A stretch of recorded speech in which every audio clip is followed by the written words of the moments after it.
Hey everyone, welcome on into the Level Grinders podcast. I'm joined today by my co-host, co-pilot even for this, my brother, Lordly King S. Stephen Beegle. Stephen, how you doing tonight? I'm doing really well, Adam. Thanks for having me again. Or I guess I'm kind of just going to be here, Yeah, but um, I love this. I love doing this. I almost wish that it was like bi-monthly just because I love talking about these games, but we'll take the monthly for now. But I'm doing fantastic. It's been a really good day today.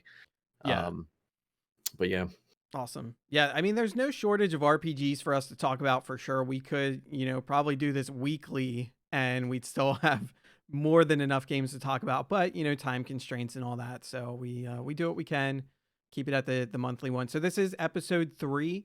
If you haven't seen the first 2 episodes, our inaugural first episode was Chrono Trigger, which was awesome. Episode 2, which we did in February, was Pokemon Gen 1 with Nishon as a special guest on the show. And he did awesome. So definitely check both of those out. If you did miss those, for whatever reason, then no worries, because you can find them on your favorite podcast platform of choice. We have video versions of these on the Games Are Fun YouTube channel as well. So you can go to Games Are Fun YouTube channel and check them out there. Make sure to leave a follow, because we want to get to those 100 subscriptions for YouTube so we can get that custom link. So not only do you get the Level Grinders episodes by going to that, but you get a a plethora of the Games Are Fun podcasts as well. So where me, Steven, Luke, sometimes Garrett, we get around together. We talk about games, the news, trending industry topics, all that fun stuff. But Level Grinders is focused on RPGs, and so far they've been a lot of it's basically been a nostalgia trip for us, right? Chrono Trigger, Pokemon, and now this game that we're going to be talking about today. We focused a lot on the older games, the sort of golden era of RPGs, if you will. So many games that really touched us and stuck with us through our childhood, now into our adulthood. So many great games that stand the test of time, and today's is one of them. So yeah, so the we for those that don't know or don't play RPGs, Level Grinders, just to give you an idea, comes from RPGs, JRPGs, which, they're video game style. If you're not aware, it's role playing game or Japanese role playing game. So Level Grinders is the process of level grinding by repeatedly fighting monsters. You gain experience levels, ability points, or whatever you have depending on the game, and that gives you an edge going through the next portion, or sometimes the entire rest of the game, depending on how much time you spend level grinding. So that's where we get the name. I thought it was fun. We'll take on that sort of standard practice within those games. So yes, so like I said before, you can find these episodes on whatever podcast platform you choose, or on the Games Are Fun YouTube. They are distributed through that. If you want to find out when these episodes are coming around, going live, being posted, whatever, follow us on social media on the Games Are Fun channel. So Games Are Fun podcast or Games Are Fun. You can find us on social media through that, and we'll let you know when we're going to be doing some live stuff. Also, you can join our Discord, invite.gg/games are fun. You can join our Discord. You can, again, you'll know when episodes are going live, or when we're doing live shows, or when they're being posted to the net. And you can also just have fun conversations with us about games or anything else, really. Food. We talk about food, post pictures of that. We post pictures of pets if you like talking about pets. We also support each other with our streams and stuff. You can talk about audio, video, whatever you need help with. You can share your setups. So we have so many different things that we talk about on the Discord. It's not all just games. And you can come and talk about what you're working on too. So we'd love to hear from you. So here we are, episode 3. I think it's time to reveal what it is for those that are watching live. Have a little bit of suspense that we've been building up here. um, so the game we are talking about today was a latecomer to the Super Nintendo Entertainment System, the SNES, SNES, whatever you want to call it. It released on March 6th, 1996. So again, to give you kind of a comparison, Super Mario 64 released on June 23rd, 1996. That's not the game we're talking about. This is just a comparison. Okay. And this game came out the same year that Super Mario 64 came out. So that tells you right there, this was very late to the Super Nintendo cycle. It is another Mario game.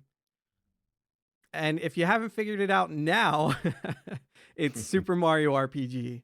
The only the first Mario RPG game that existed, the only one to be on Super Nintendo. There you go. It was developed by SquareSoft and published by Nintendo.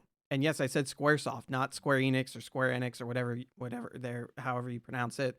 SquareSoft back before that merger took place. I mean, it's been a hot minute, but yeah. So Super Mario RPG. So give me your quick impressions, Steven, on Super Mario RPG. What are your thoughts, just real quick?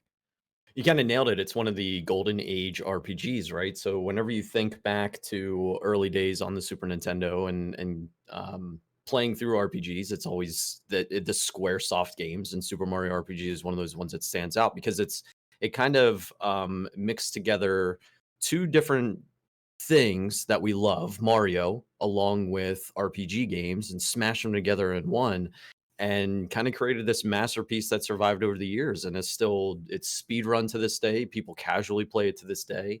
All kinds of tips and tricks come out of it still. It's really just one of those everlasting games that's out there. And personally, for me, it's one of the ones that I would love to see come around in some sort of bundle or come to the SNES on app on the Switch, something along those lines. It's just one of those ones that would draw me back in almost immediately, just because of all the fun little things that they have implemented throughout this entire RPG.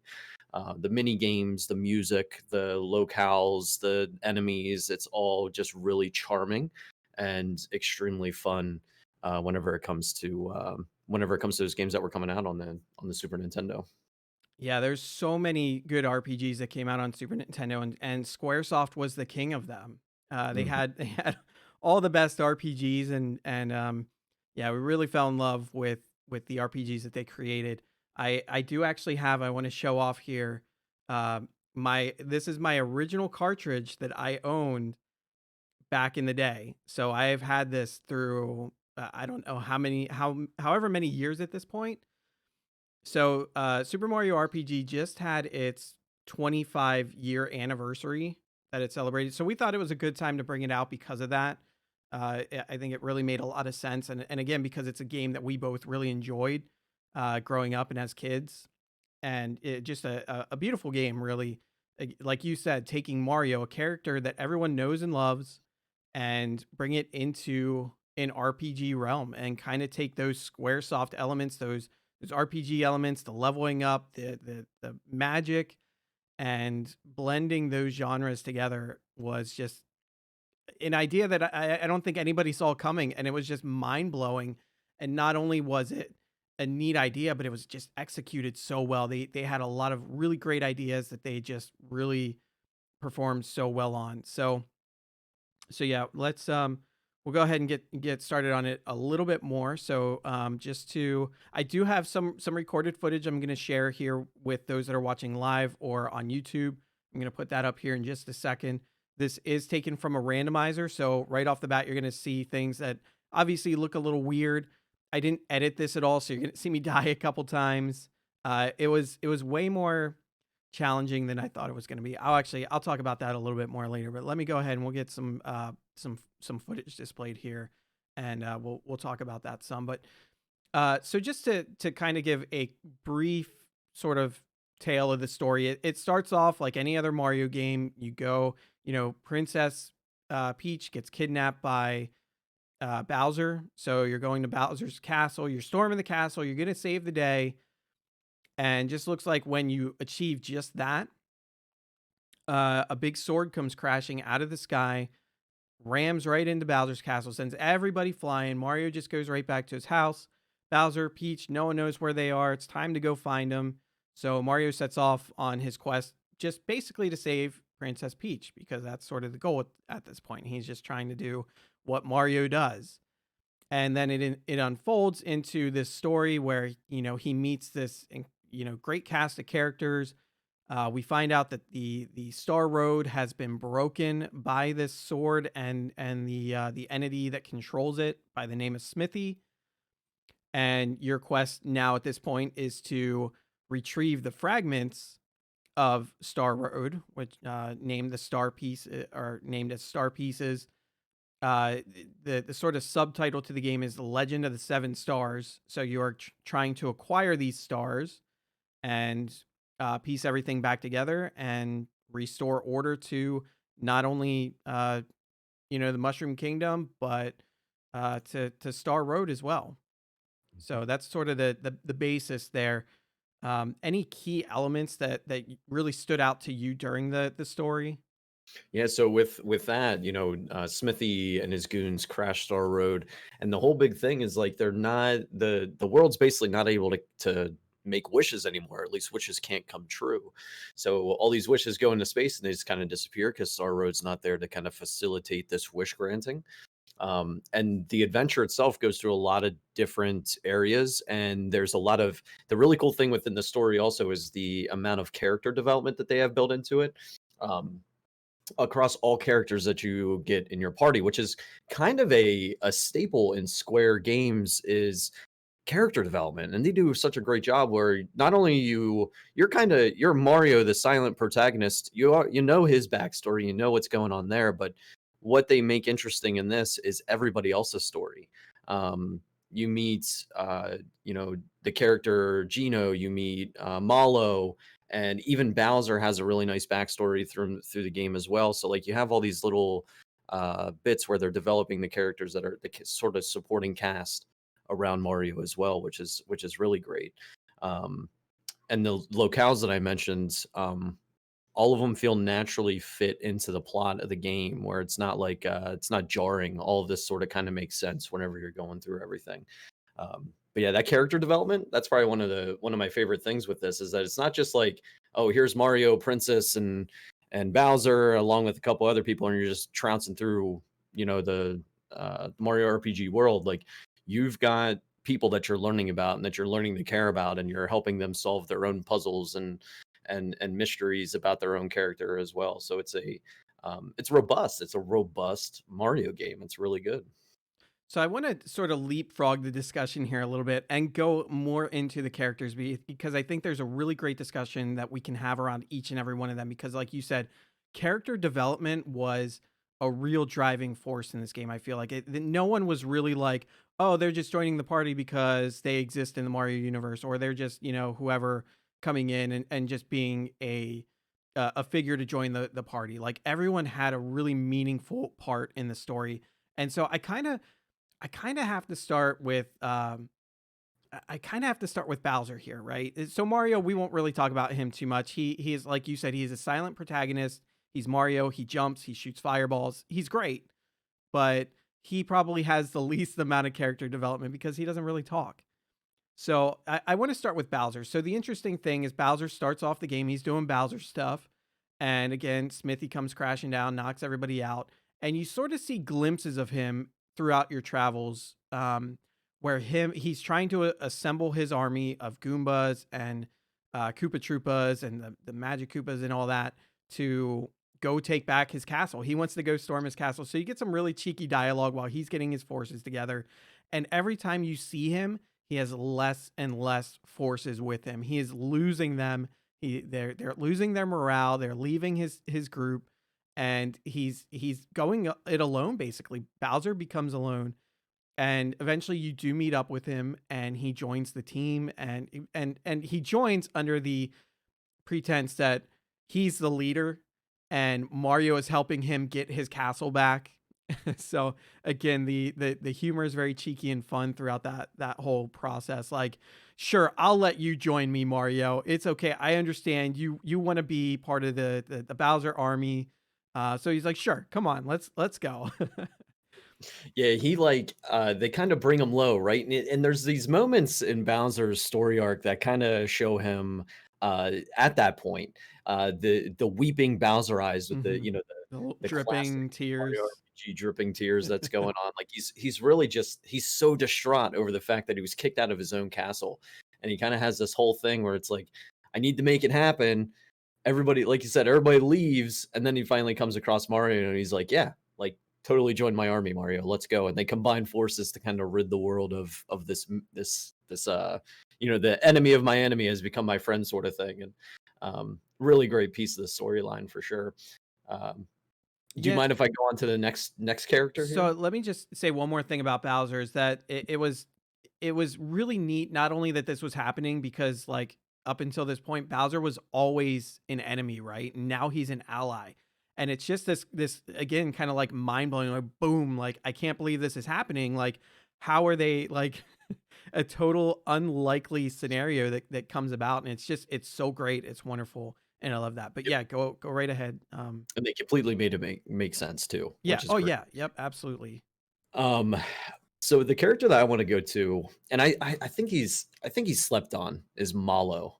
Um, Malo the tadpole, right? We meet him in the swamp. I believe it's what is the actual name of the place? I have a map here. Tadpole Pond. We meet him. We Well, or Kira Sewers. We meet him in Kira you Sewers or actually Mushroom Kingdom. you meet him in Mushroom Kingdom. He's on an errand for his grandpa. We move through all of those areas that I mentioned on the adventure with him. So you meet him in Mushroom Kingdom. He's mugged by one of the recurring bosses that occur. I think it's Croco. Croco. Um, and he starts weeping. And along with him crying comes this rainstorm. And everybody's just kind of like, where did this show up from? Right. So it gives a little bit of mystery to the character, and you proceed through the adventure with him. And you show up and go through the Kuro sewers, and then you end up in the tadpole pond where you meet his grandpa. And his grandpa breaks the news to Malo. He goes, Malo, this little puffball of cloud, he looks at him dead straight in the eye and he says, as serious as possible, you are not a tadpole. And it shakes Malo's world. One of my favorite moments of the game. And Malo's just like, what? Like, Yeah. I'm not a tadpole? Like this fluffy In cloud, fact, really. at that moment, just to butt in here a little bit, the music that's playing stops, which, a Mario RPG, a lot of music's very jovial and upbeat and fun.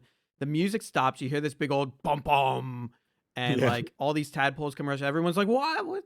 What's going on?" And then, yeah, he goes on in the story. But yeah, go ahead. Yeah, but so everybody gets shocked on this whole thing, and then your process with Malo throughout the rest of it is to find where he's from because he has no idea where he's from. He was just found by the grandpa at one point in time, and he was crying and it was raining, and he took the little baby Malo in. So your adventure with Malo is to find, where's this place? What is this place in this world? And you end up finding out what that place is up in Nimbus Land very later on in the game, and another great story ensues at that place as well. So like it's just another one of those characters that unassuming. They added a good bit of humor and jovialness to it, but then also had that coming home tale wrapped up into this great little story to kind of build up that Malo character a lot. Again, one of my favorites, and I think he slept on whenever it comes to it because of, I think, the next character that you're probably going to bring up that kind of overshadows, maybe if you're going in that direction, that kind of overshadows discussion about characters from this game. I want to go into the next character. It's probably actually the one I should have started with because there's a lot of meme value to that character too. That we'll touch on. But yeah, so just yeah, final bits on Malo. Yeah, he starts off like it gives you a lot of intrigue at the beginning, and then there's a lot of I really want to say fluff for the pun because he's a little fluff ball. Hmm. But it's really not fluff. It's all great story between that point and Nimbus Land when you finally get to that. But yeah, so it creates that intrigue early on, and then you don't hear a lot of it up until pretty late into the game, and they really do expand on his character so well. And yeah, it's just so cool watching that sort of unfold. And it's like, oh, he's they break the news really early, like he's not a tadpole, he's a little orphan, and you're going on this quest to find out who those parents are, and then you get to that point, and yeah, it's so much fun. But anyway, the next one I want to talk about is because we talk about Bowser, the other part of the trio, that triangle, right, the love triangle or whatever's going on here, it's Princess Hmm. Peach. And again, Princess Peach, always the damsel in distress up until this point. You're always going to rescue her. She's doing like, but she actually, they make her a strong female presence in this game. And that was really cool that they did that. Like she wasn't content to just be rescued and kept in the castle. she wanted to join after, you did sort of get her back, and she joins the group, and you take her to Mushroom Kingdom, and the Chancellor of the Kingdom's trying to keep her locked up, like, oh, you need to stay safe, princess, and all that. And so she's, hiding away up in her room, and then she sneaks out and she joins you. She's like, I'm coming along. I want to help with this. Like, this is a threat, and we need to do this together. And so I thought that was really cool that they did that. I think her storyline was a little bit more shallow than some of the others, because she's, I think, the last character that you get on your team, and then it's sort of, it takes a while to actually get her on the team. But then, she does the thing where she's like, hey, I'm coming along, and like I said, they sort of give her that strength, which is really great. But then they sort of just leave it at that. She doesn't have a lot of really key story notes after that point. So a little upsetting they didn't do a little bit more, but it was nice that they added her in, and she wasn't just damsel in distress. So I thought that was really neat. Yeah, this was be the first time since what, Super Mario 2 on the NES That's that true. Princess Hmm. Peach is a playable character.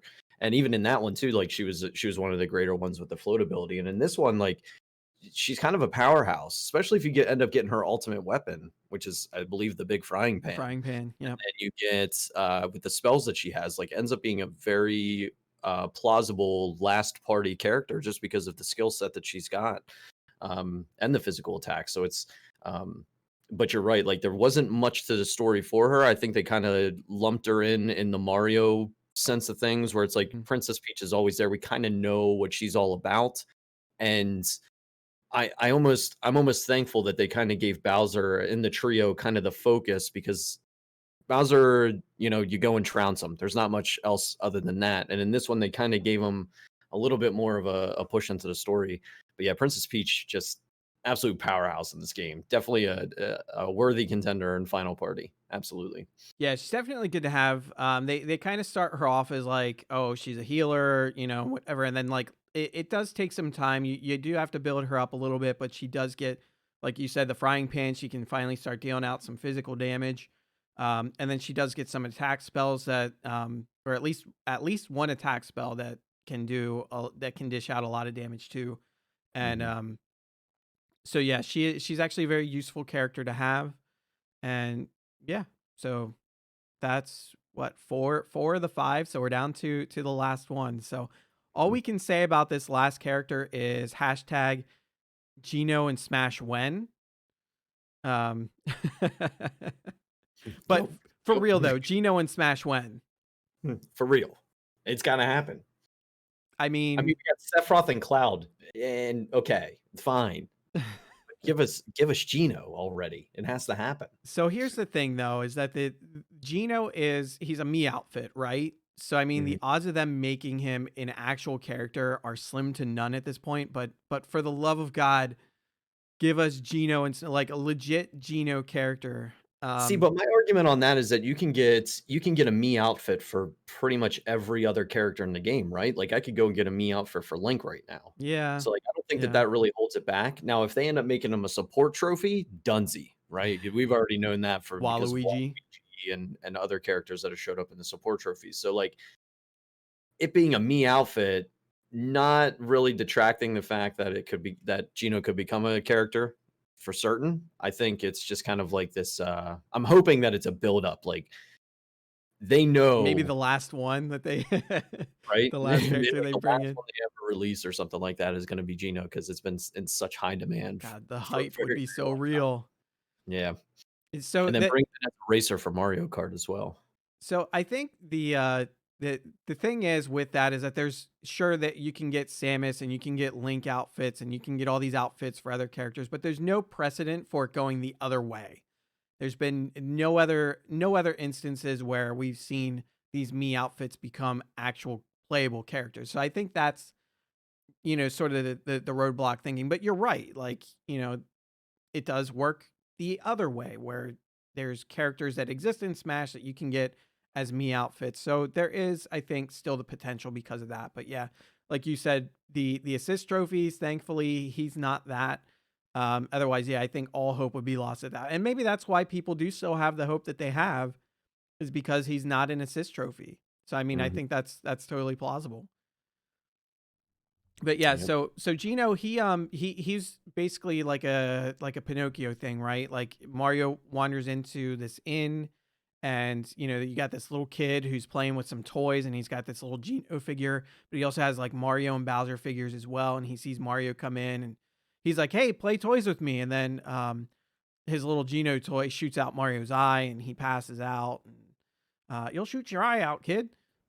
Um, so Mario passes out, everyone goes to sleep. Then all of a sudden, this little ray of sunlight comes in the middle of the night, takes over Gino's body, wanders off into the woods, and then from that point, we start to see Gino as another cast member. He can talk. He's doing things. He's a playable character, and a really cool one at that. So Mhm. cool. Just yeah, very very stylish. Great move set. A powerhouse character for sure. And we learn that he actually comes from Star Road, or at least he does, not the doll, but a what would you call I it? guess An entity from Star Road has yeah. possessed this doll and wants to restore Star Road, and that's sort of where you learn about what these star pieces are and what the overall arcing story is with Smithy. You get a lot of background once he comes into that. Yeah, so he's the agent, right? So he's the agent of Star Road, and we really don't. And you're right, like you don't really get a sense on what sort of trouble has been started until after you meet Gino, and he kind of explains the whole situation. He's like, "Hey, listen, this dude Smithy smashed through Star Road, crushed it to pieces, sent these shards all over the place. Nobody gets their wishes. I'm here to help out with this situation." And he bounces into the party, and he goes through another one of my, and I think it's mostly because of the soundtrack. Is the place that you meet him is in what is it? The forest. Hmm. Name of the forest evades me right now. And look at my handy dandy map. Yeah, it's kind of, I'm drawing a blank too. I want to say Forest Maze, but I don't know that that's, there is a maze within the forest, but I don't know that it's specifically called the Forest Maze. But yeah, like you mentioned, this has one of the most recognizable sound original tracks from the game is the music from within the forest. It's an amazing song, and like I said, one of the most recognizable, most I kind of lost my train. It's the most played song from the, yeah, I should say that it's one of the most played songs from the game, and for a good reason. It's very good, and just as Because I'm sitting here listening to the soundtrack as we're talking about this. Um, I know I can hear it in my head as we're talking about it. It's so good. I wish I could remember what the name of the forest was. I hate not being able to remember names. I Yeah, don't think anything else though, plot wise, story wise. Gino didn't have much else beyond like, here's the situation, guys. Let's go get this taken care of. yeah, And then kind of after that, it kind of goes silent and everything, yeah, and just ends up being just a damage dealer that you have in your party. Again, very viable final party um, character for sure. yep. Yeah, I would say my final party usually consisted of Mario, Gino, and Peach. Hmm.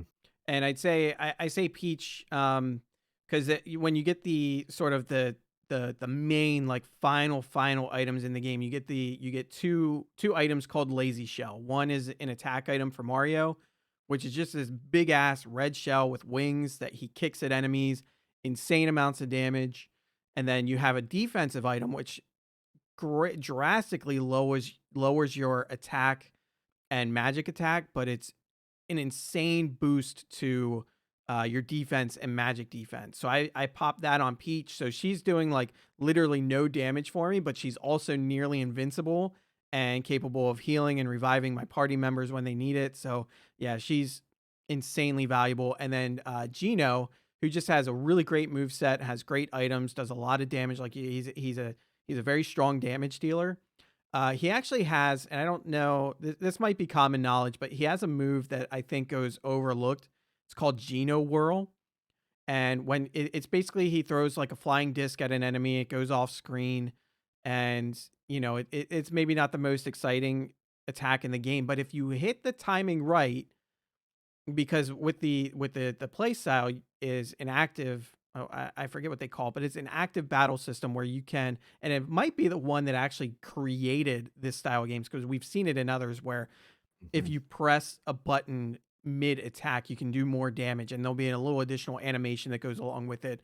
Likewise, if you press the button while you're being attacked at the right time, you can reduce the amount of damage that you do. Well, with this Geno Whirl ability, if you hit the button at the right time, it'll do nine. I think it's 9,999 damage to the enemy. Doesn't work on bosses, unsurprisingly, but if you just want to one shot some rando enemies that you're just trying to get through, absolutely incredible move to use. So it took me a while to figure out that you could do that, but yeah, it's an insane amount of damage.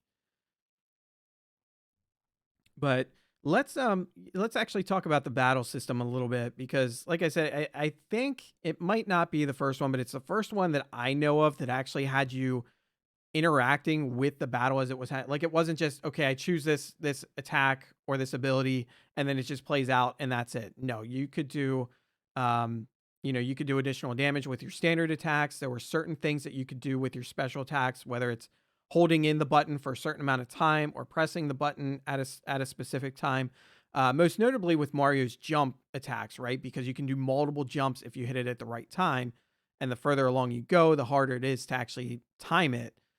But yeah, most characters sometimes it's rotating the D-pad, like I said, holding the button or holding a certain direction, and so there's all sorts of stuff. It made the battle system incredibly engaging, and I enjoyed it a lot. It did. I always hated the defense side of things though, like Y- trying to block the attack and getting Some the of those time. attacks are very hard to time. Yeah. Yeah, the monsters have its some of the monsters have a tendency to have a really wacky animation and can really mess up your timing on it. But back to Mario's jump ability. So like I think it's jump and then super jump, Mhm. right? Jump is just one. If you hit the A button as he's coming down, you do extra damage. And then super jump is the one where you can just sit there and repeatedly hop up and down on top of the enemy over and over and over and over again until you miss basically or stop really or get bored or whatever. It can go forever. Now, I think I understand. If I understand correctly, last time I watched a speed run of this, is that there's a mechanic built into Mario's super jump that the more jumps you do, the more powerful the jump becomes later on in the game. So Yep. like you can Hmm. boost power of your super jump by doing extra super jumps within battles and kind of boost that stat up for it a little bit, which was really cool. It was one of the first things that I ran into where like other than leveling up and grinding out levels and making your characters more powerful that way, you could sit there and just grind out super jumps and make your jump more powerful by end game, which is really interesting. And I So kind of had no idea that it was a thing, but I always know that we kind of had a challenge: try and hit as many jumps as you possibly can yeah.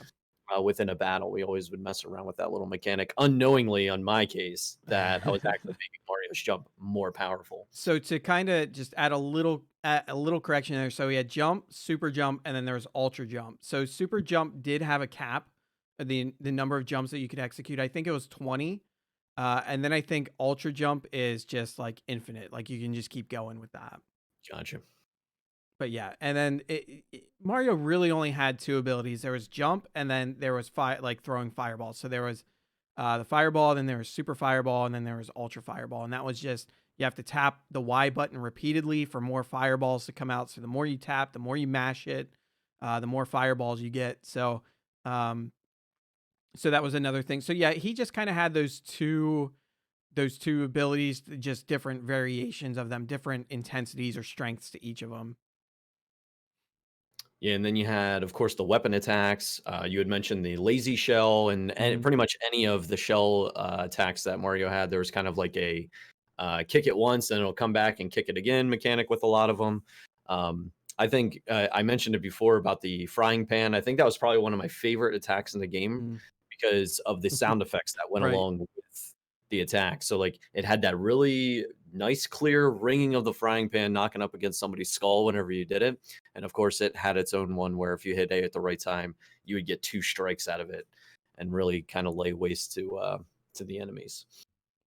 Yeah, I think for me, one of my favorite weapons in the game are, I mean, I guess since we're talking about it, there's quite a few of them that I really liked. So, one of them, just for the sheer humor of it, was the Hurley glove, where it was a weapon for Bowser, where he would actually toss one of the party members at the enemy to deal damage. And as he did that, as he was throwing the actual character, there'd be a little doll stand-in of that character where they were originally positioned. So if he was tossing Mario, where Mario was originally standing, there's like a little doll Mario down there. And it was just, it's just one of those things. It's so funny to watch it like taking place. And then the other one for me that I like just because I thought it was cool was I forget, it might be called just like the super punch glove or something like that. So there's one like the regular punch glove where Mario just does like a jab and an uppercut on the enemies. Well, there's one that comes later in the game where it turns his fists like huge, right? Like the Hulk gloves. Yeah, exactly. Yeah. Yeah, yeah. It looks like he's wearing Hulk gloves. Yeah, absolutely. Um, and that I just thought was really cool because like the giant fists I thought were awesome. Mhm. Yep. And then Peach had an umbrella Hmm. attack, which was Yep. pretty fun. I'm trying to think. See, Gino She mostly had like stuff that you would do with his hands, like rocket fists He had and like stuff. rocket fists and like gun arms and stuff like that. And Malo was kind of basic though. Malo had could get a staff, um, but also did stuff with his fists where they like combined into like a big hammer or something like that and kind of smash him down. But nothing really too interesting, like we see from Bowser or Princess Peach or um, even Mario's. I feel like were a little bit more interesting to me than what Malo's weapon set would have. Yeah, he didn't have a lot. I mean, I guess the most interesting one was where he could attack with some symbols. Like it was just I don't know. He runs up in someone's face and just smashes some symbols together, and I guess Oh yeah, the symbols, the hurts Sonic their symbols. I ears. think that's what it was. What's that? The Sonic symbols, I think they Yeah, were. yeah, yeah. Yeah, this might have even been his ultimate weapon. Is that his ultimate weapon? No, I don't remember what he had. A couple like frog sticks that he would use too. Yeah, I can't remember for the life of me what his like ultimate weapon was though. Um,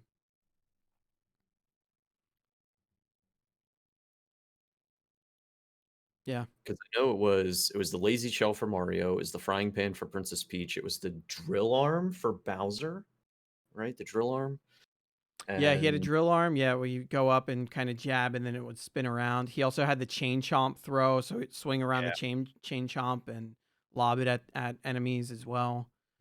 and Um, then there's Gino's. I think was the star shot where it shot like stars out in machine gun style from his arms. Why can't I remember what Malo's is? Was it the frog stick? Malo ultimate weapon. yeah, I don't know. I can't I can't remember. Yeah, because again, like Malo, he wasn't really ever like one of my final party members. So it just, yeah, I just can't seem to remember. I think Gino's was like his arm would turn into a gun and he would shoot stars out from it instead of like bullets. He would shoot stars. I'm pretty sure that was his It final is. one. But yeah, he did have a like a rocket punch and a double rocket punch. He had just his very basic one was just him shooting like bullets, like pellets out of his arm. Yeah, Malo's is indeed the sonic symbols. Okay, Third strongest weapon in the game. interesting. I find that very surprising.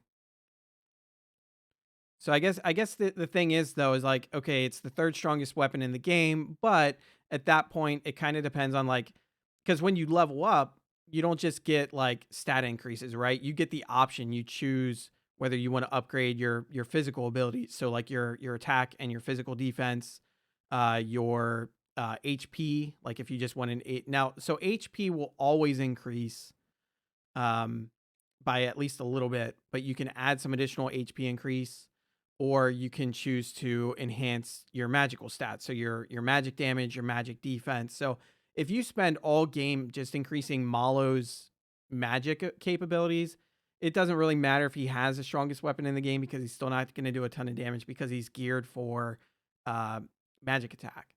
Yep. So, but yeah, he was never really one that I used a ton late in the game, but he's certainly viable because he does have a mix of healing and attack spells. Like he has some lightning attacks. He has like a snow attack where he summons like a giant snowman on the battlefield. So a lot of AOE stuff in there as well. It's just I feel like he sort of got outshone by Gino in the damage dealing department, and then he was outshined, whatever, by Peach in the healing department. So I feel like it was hard to find a real place for Malo in the team. He was kind of the filler, I feel, until you got Princess Peach. That's kind of how I used him. Is he was Malo was in my party majority of the game until Peach showed up, and then because of the healing capabilities, it was nice to have him around to do that stuff. And then as soon as you get Peach, well, then that pretty much does it. Because you had Peach's skill set and attack just a little bit better than what you're going to get out of Malo at the end game, and that's why he ends up going to the back seat to the bench a little bit. Yeah. Um, on my party. But yeah.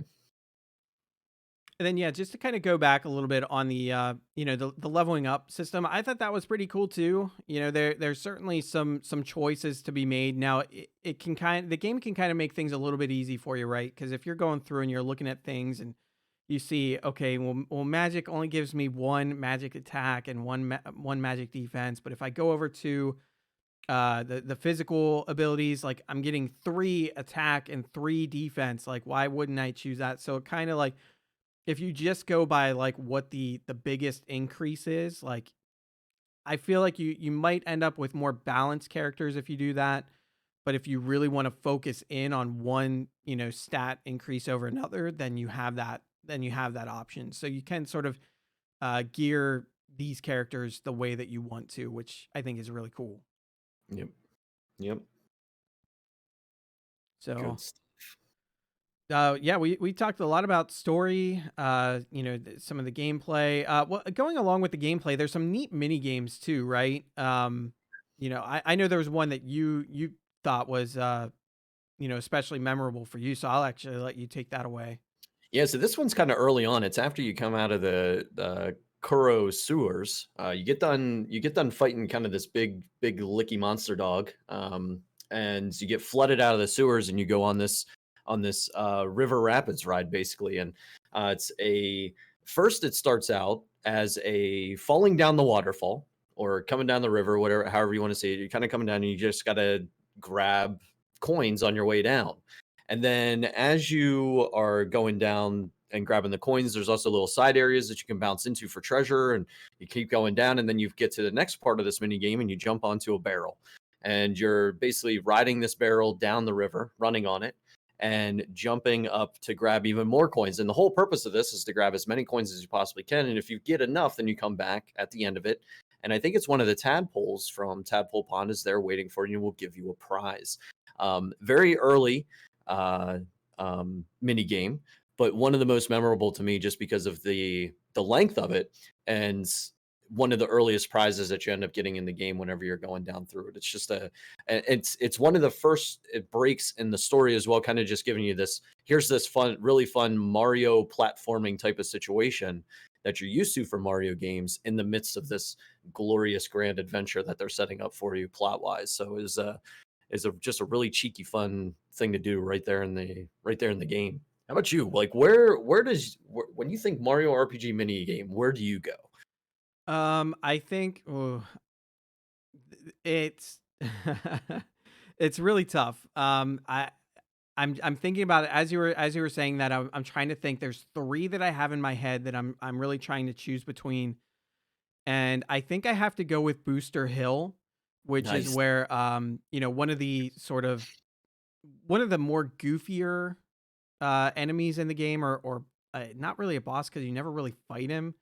Um, but he essentially, after Bowser loses Peach, he's now sort of the essential like new Bowser, right? He's kidnapped Peach. He's trying to marry her. Um, and so you're scaling his tower, which is a hoot in its own, to go rescue Peach because she's up there and no way for her to get down.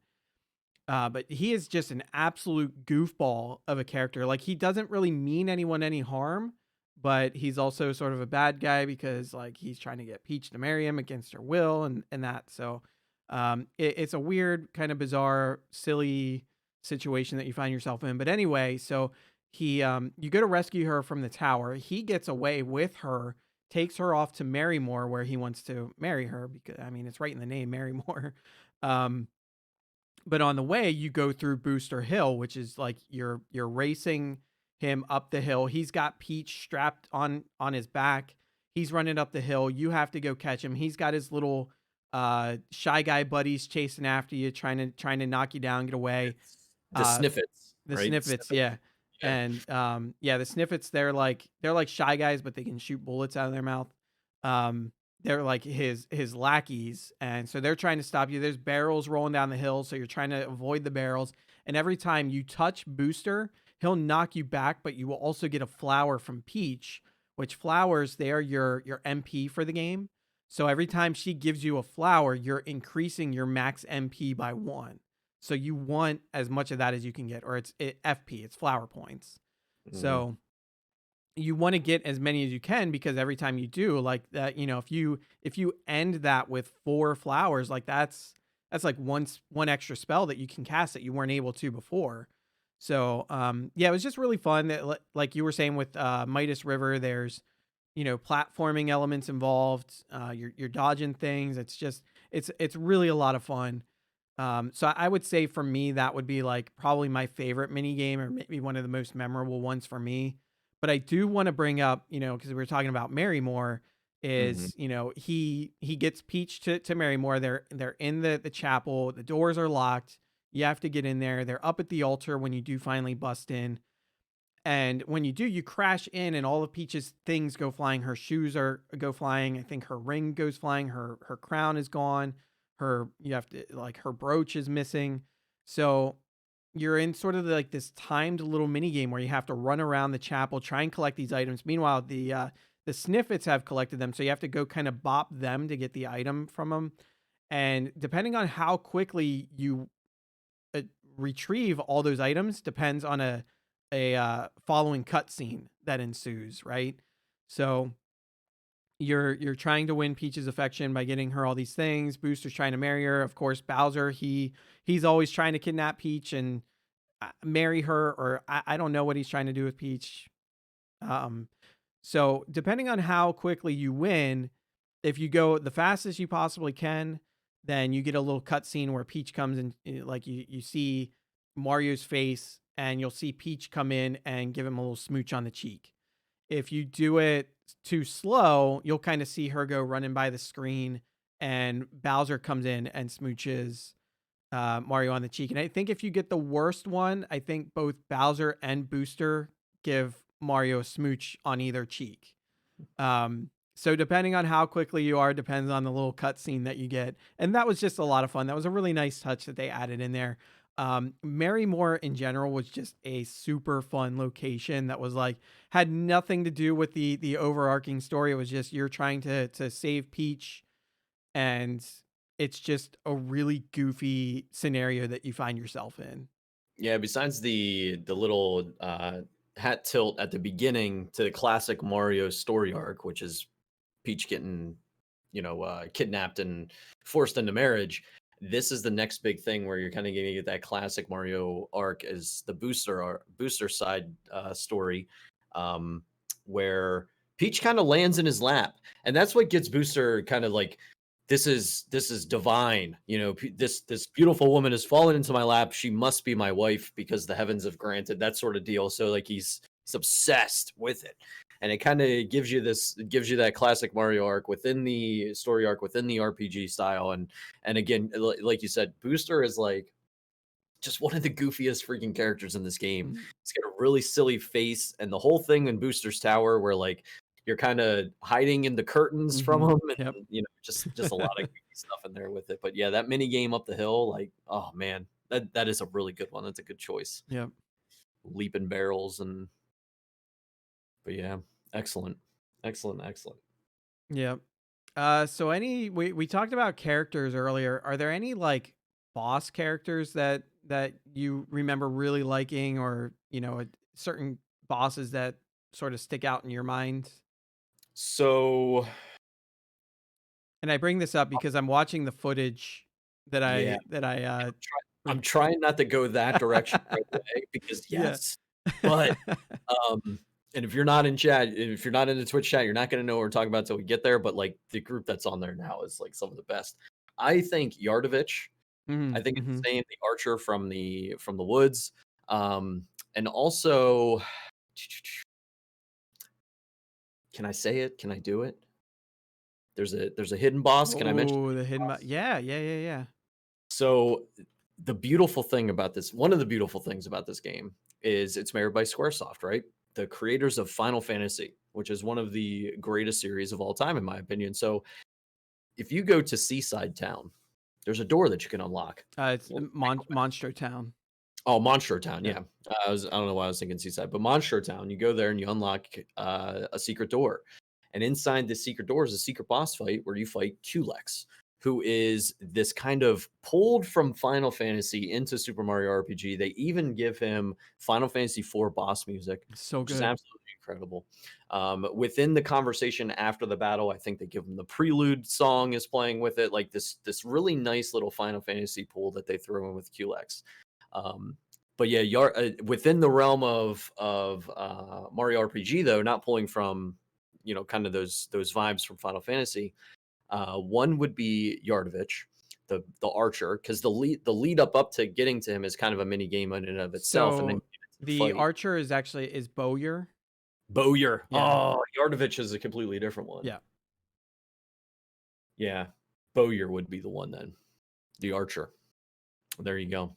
Um, so Bowyer, because again, it's a mini game to get up to him, and then it's a mini game whenever you get in there because Bowyer will kind of pick and choose buttons that you can't use. So shoot Mhm. an arrow up in the air, hit a button on your gamepad, and you can't use those anymore. So sometimes it'll lock out items or to lock out magic, whatever it may be.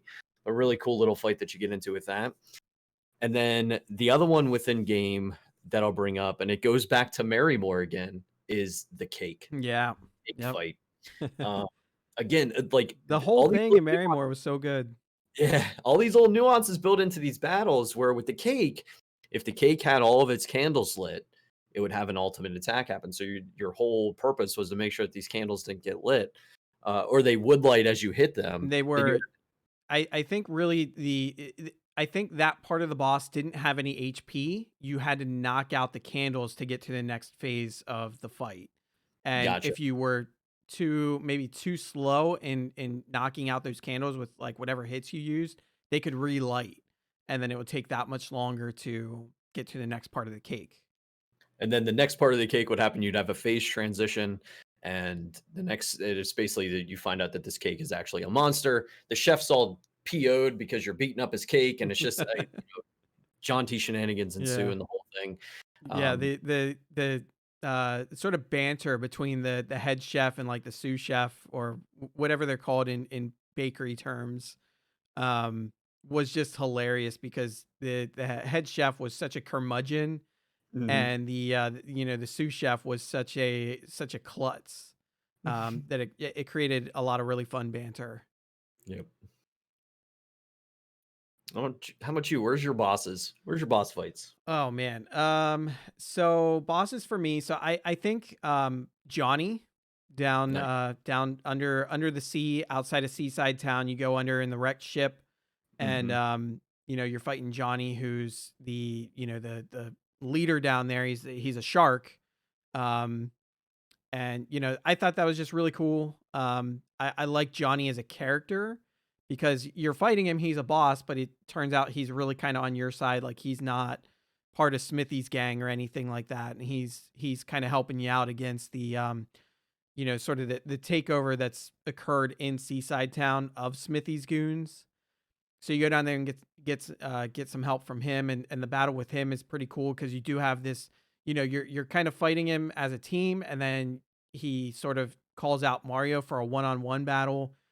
So yeah, just kind of like adding in these additional mechanics with some of these fights. Like this is one of them. Like you don't have your whole team; you have to fight him with just Mario at one point, and should be well enough along at that point where you're fine, but it's pretty cool either way. And then another part of that, um, going through that ship, you fight the blooper or whatever, the giant blooper, basically Kraken. So like, there's three phases to that fight. The first two phases, you're defeating tentacles, and then the final phase, you're fighting the actual like head of the beast.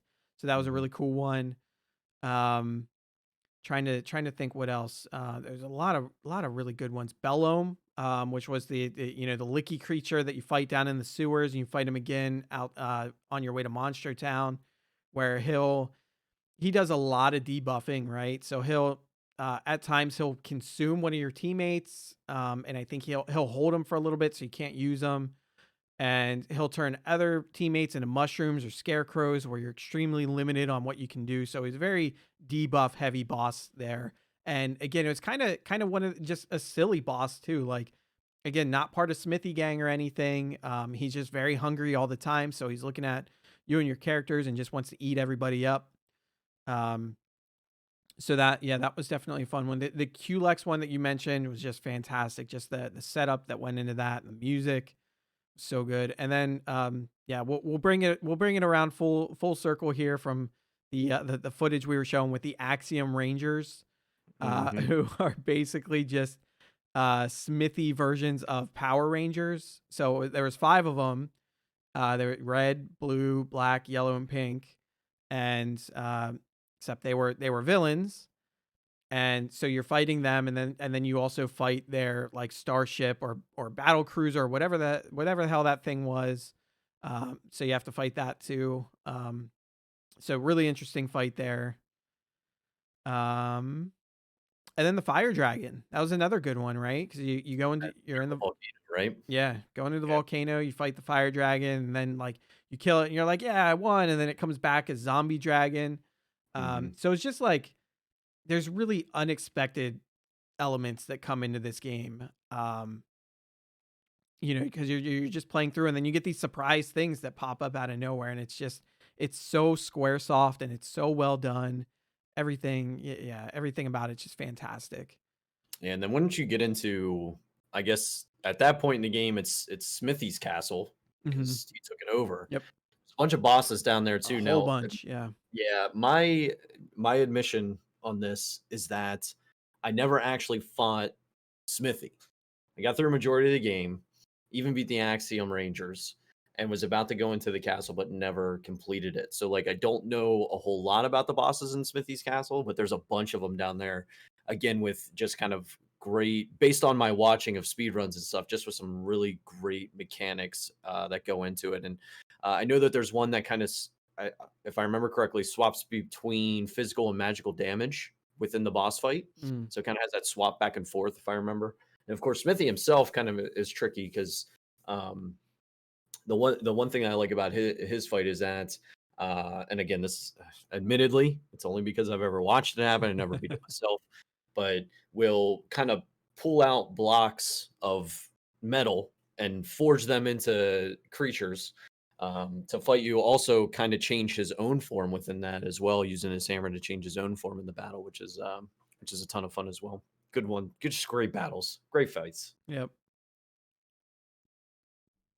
So I guess maybe yeah, it touched on a lot of really great elements that they had in this game. So many good stuff. I will say I think Yardovich was so to kind of speak on the actual Yardovich, not the one you had him confused with. So Yardovich was the villain that you fight in Seaside Town. So after you go through the wrecked ship and you talk to Johnny, you go back and you confront the I guess Yardovich in disguise as some older toad type people, Hmm. and they all kind of come together and they form Yardovich. That for me was probably the hardest fight in the game. It's at a point in the game where it's early enough where you don't have like the best gear, you're not super high level, um, so you're not that far into the game. It's still kind of, but it's not really early either to where things are sort of like easy. I guess you're in this weird sort of midpoint, and the attacks that Yardovich had against you were pretty tough to get through. He was very strong at one point. He duplicates himself, Hmm. um, so he can be very troublesome. I think he was the boss that I really had some hard times with. Um, but cool design.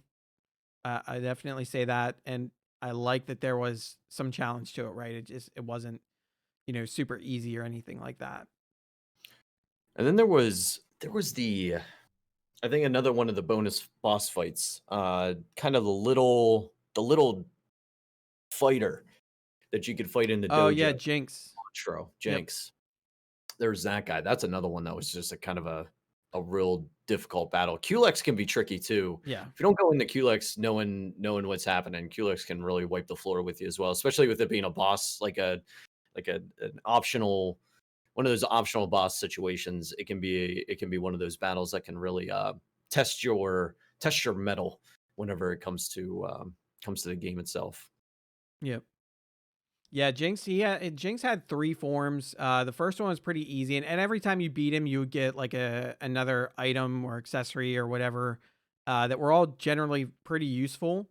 Mhm. And the first time you fight him, not really that difficult. And I'm trying to think when you can do the refights. I think there's certain intervals in the game, like you have to reach certain points in the story for you to be able to do one of the refights. And every time you refight him, he's just more challenging than he was before. Mhm. And in his final form, he can do some insta kills and things like that. Yeah, he can be very, very difficult to fight against, but the items, from what I recall, are worth it. So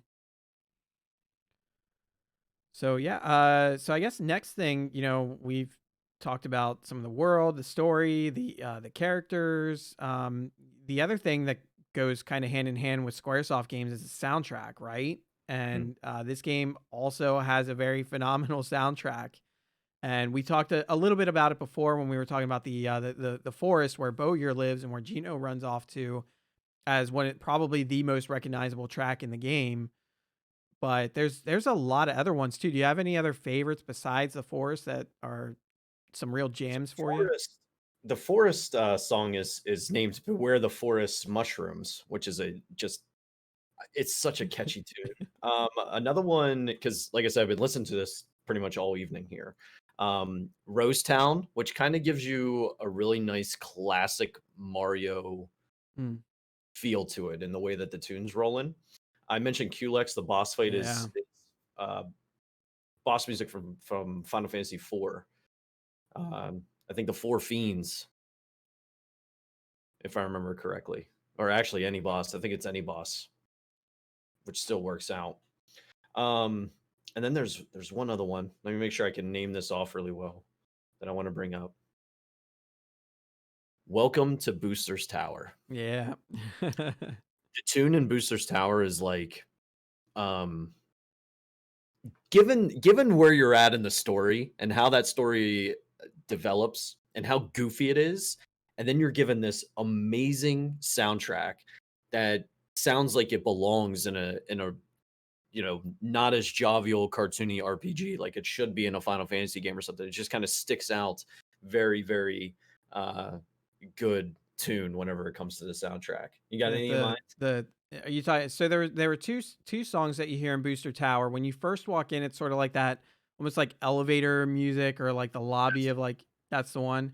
Yep. S- Welcome to Booster's Tower. So when I think of Booster's Tower, I think of like that more like funky tone that you hear throughout the rest of the tower, that funk that really comes in and drops in. Again, it's very like uncharacteristic Mario sounding. Mhm. Um, but yeah, I guess that's the best way to describe it is funky. And now that I say the word funky, I just want Alex Mukala to do like a cover of it on the bass. Right. If you're I wonder if listening to this, Alex, yeah.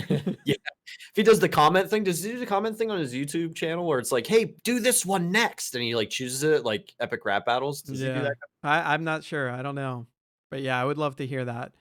Mhm. I think Seaside Town, like when you first go in there, it's occupied by Smithy basically, and so you hear kind of just like the Smithy, like sort of like Smithy Town tune, if you will. But then after you liberate the town, Seaside Town has a really, really great soundtrack to it. That was a really good one for me. Nimbus Land has a really great sound to it as well. The Volcano is another very funky tune in it as well. A lot of funk there. When you go into like Smithy, like when you enter like Smithy's realm, there that music's really good too. That very factory kind of sounding like almost sort of reminiscent of like the Magitech factory. Right. Um and then of course the final boss battle music with Smithy is just a banger as well. Yeah, there's just oh man, there's so many, and it's such a good mix of like that jovial Mario stuff and that funky sounding, like the bassy music and the real like intense music in some of like these boss battles and stuff. Yeah, it's a really good mix and a fantastic soundtrack. What a great game. It really is. I Yeah. just found the song that you play going down the Midas River. Oh yeah, yeah, yeah. Yep, another very very jovial tune, that one. For Yep. sure. Um It's so tough with some of these, especially because I don't want to get us DMCA'd or anything like that. I Just not to try know. and, like, belt out a couple tunes, belt out a couple notes on them. Yeah. It is just a it takes you back. The nostalgia. Give it to us. Please, Nintendo and Square, make a deal. Yeah, I Give mean us the last time that anybody was able to play this or like obtain it legitimately was through the Wii U Virtual Console. Mhm. But I mean, think back to how few people had a Wii U, right? Yep. Bring it to Switch. Well, let's see. Was it on the Super Nintendo Mini? I think it was actually on that now that I think about it. But again, a limited quantity console that they created, sold out, short supply, scalpers running rampant. Like again, it's not easy to come by that. So it's hard to get legitimate copies of the game. Mhm. And it's so good. And it's just one of those things where like people need to be able to play this game because it's so good. So please, Nintendo, please Square, work something out, make it happen. If you can get it on the Super Nintendo Mini, you can get it on the Super Nintendo Online on the Switch for sure. Yeah. Yep. Yep. Um, so I guess yeah, the other thing to mention here is yeah, so the classic game exists. It was great. It was a fun, jovial, amazing adventure. And, again, if you can get your hands on it, definitely do it. If you've never played it, play it. If you haven't played it in a while, find a way to play it again. But like many other games that we've talked about on here, there are randomizers for it. There's speed runs for it. There's ways that people are taking the classic game and keeping it relevant, which is fantastic. Yeah, you mentioned it earlier. The speed runs, they're always so much fun to watch.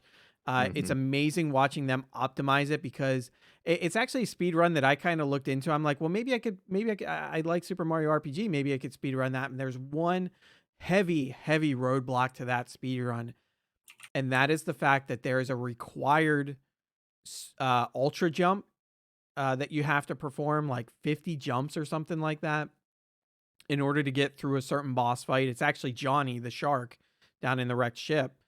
Mhm. You have to land a pretty high number of jumps, otherwise you're just going to get destroyed. Because I think it's when you're in that one-on-one section, or I think you even do it to bypass that. If I'm remembering correctly, like you just go in, you do that jump, and you get the hell out of that fight. Um, that is a major roadblock because I can typically get a decent number of jumps, but I've never been able to land as many as are required for that. And you need to be consistent at it because if you don't get it, you're probably going to die. Your run's going to end, and that's that. But it does seem like a pretty fun speed run. But again, as I've mentioned, for those that are watching live or those that check it out on YouTube, I do have footage from a randomizer that I did. It was a little bit more difficult than other randomizers that I've done, and maybe that's just because I'm not super familiar with the structure of it. But yeah, I got killed several times by bosses. Like you can't, I guess, just go in a linear fashion as you would the original game. And kind of, I don't know. It felt when I did the Chrono Trigger one felt a little bit easier. This one definitely felt like it had a bit more challenge to it, but it was still really fun. It was cool. I recommend it. Again, if you like Super Mario RPG, you're familiar with it, and you want to try it again in a different way, randomizer is a great way to go. Again, it's a great way to keep a great game relevant in today's age. So And one of the so I on back to the speed runs. Right now, the any percent world record is held by Just Incredible, which I think the last time I watched the speed run of this was Justin doing it. Is so knowledgeable about the game. The name says it all. Just incredible. He was incredibly knowledgeable about the game and really good at playing it. 2 hours, 46 minutes, and 24 seconds on that world record right now, set 9 months ago. And it looks like it's very optimized to get that sub 2 hour 47 minute mark, Yeah. because everything else from there is within that range in the top three. So it's a um, just good stuff. Love Yeah. it. Seeing it. And to play it casually, like it's not a long game. Like this is like a 20-25 hour game tops. Like it's not a huge time commitment like some other RPGs. Like I feel like a lot of RPGs, like even back in that era, like you're looking maybe closer to 40 hours for completion. If I'm remembering correct, maybe that's wrong. I don't know, but Mario RPG was a fairly short RPG. If you've played through it before, you could probably even get it done quicker than that. So Because it didn't take a lot to find your ultimate items and get through this story and get everybody collected up and go into the castle. So like it is not a long game casually for sure. Now, if you're gonna go 100% it, um, you're probably looking at maybe trying to dump like 30-35 hours into it. And that's at that point. But if it's kind of just a story playthrough, optimize your items and get ready to maybe have a little bit tougher battles. And some of the later ones, you could probably get through it. Yeah, easy 25. Easy 25. yep. All right. So the biggest question that we've been asking, I think we missed it in the first episode, but the biggest most important question for this game: can you level grind? And that answer, my friends, is yes. It's you big yes. you can certainly level grind in Mario RPG. So if you want to just grind out a bunch of enemy encounters to level up your characters and increase your stats and everything, you can definitely do that. Get yourself an edge going into upcoming battles. You can go trounce Smithy. There is a level cap in the game. I want to say it's 30 or maybe 30 or 40, something like that. Yeah, it's not like your standard level 99 Right. Hmm. app. Yeah, so there is a cap on it, but I think it's higher. I want to say it's higher than 30. I couldn't say at this. Maybe I don't know. But yeah, there is a cap, but I mean, it doesn't matter because if you hit that cap, you're gonna steamroll, no problem. So, Mm. but yeah, you can definitely take advantage of some level grinding to get you that edge. So yeah, any final thoughts you want to share on Super Mario RPG? Man, I think this is probably one of our most comprehensive that we've done so Yeah, we far. I went feel like pretty in depth on a lot of stuff. yeah, with it being a favorite, that's definitely easy to do with it. Um, I'll just mention, because one of the easiest things to get your hands on, of course, is a soundtrack or a let's play to go and check it out, and of course, finding somebody who's going to stream it on Twitch. But do what you can to try and check this game out. If anything, just listen to the music just to kind of get because it is a nice workday original soundtrack to at least get you through an hour or 2 hours of your day with some nice upbeat tunes to kind of carry you through. Um, but yeah, that would be it. That would be my only bit. Yeah, I guess the only thing else I would say is, it's one of my personal favorite RPGs. When I was looking at creating this show, like all I wanted to do was talk about old RPGs from like Super Nintendo and PlayStation that I really love and still resonate with me. And it was this and Chrono Trigger, to be honest. I was just like, I just need something where I can talk about these two games.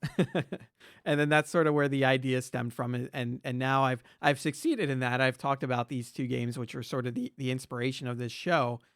And then of course we talked about Pokemon, which is a great game, and so many other great games that we can talk about too that I'm looking forward to discussing. But yeah, this was definitely one of the ones high on my list that I wanted to talk about. And then whenever it just had its 25th anniversary, as we mentioned, it was sort of like, well, okay, well let's talk about it now, because I was kind of thinking like, okay, maybe we need to keep it in the back pocket for a little while, but it just seemed like good timing to pull it out now. We're in the uh still just at the very very tail end of the Mario 35th anniversary with all the things Nintendo was doing, but Hmm. in all that, we had the 25th anniversary of Super Mario RPG, and it felt like it was worth chatting about here. So, Yep.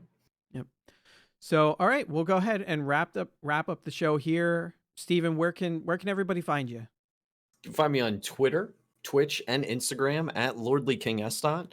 I stream Monday through Fridays, 9 a.m. Eastern time, so about noon one ish, where I do some Final Fantasy 14 stuff. And I technically, quote unquote, a variety streamer. Where coming up here in May, we'll have a little bit of Mass Effect happening as well. So hope to see you there. Nice. Yep. And you can reach me on Twitter, Twitch, and Instagram at AdamPalooza85.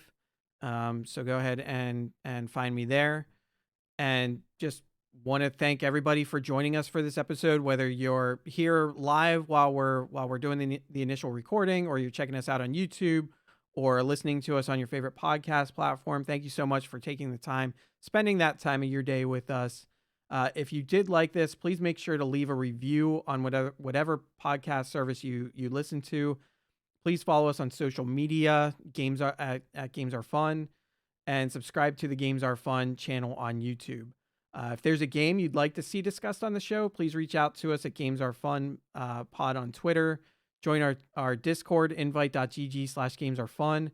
Leave a comment in the YouTube comments if you want to leave something in there, if you want to see something specific.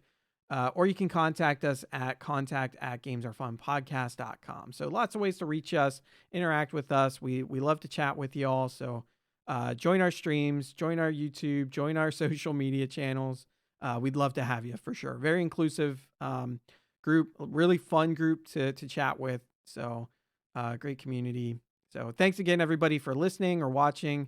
Have a great day, and we'll catch you on the next one.